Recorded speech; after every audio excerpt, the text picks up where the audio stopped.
पण चुकतो. स्वामी तशी कडक शिक्षाही देतात. हो भरपूर वेळा झालंय. म्हणजे बरोबर. साधं आई वडिलांचं भांडण असू दे, त्याच्यामध्ये समजा माझ्यामुळे काय वाद, मला स्वामी शिक्षा देतो. तुझ्यामुळे भांडण झालं. बायकोला माझ्यामुळे त्रास झाला, स्वामी मला शिक्षा देतो. तुझ्यामुळे तिला त्रास झाला.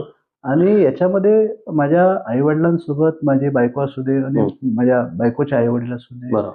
यांचं पण खूप स्वामींवरती खूप विश्वास आणि प्रेम आहे. म्हणजे मी बिलीव्हच नाही करू शकत की सगळं एकत्र होऊन असं स्वामींनी मला असं असं बुके दिला, हे सगळं मी तुझ्यासाठी केलं. का? कारण की तू माझं ऐकलंस ना.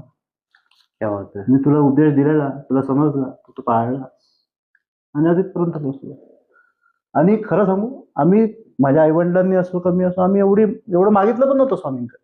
स्वामींनी दिलं. न मागता महाराज देतात. न मागता. हे या अनुभवावरूनच कळतंय की तुम्हाला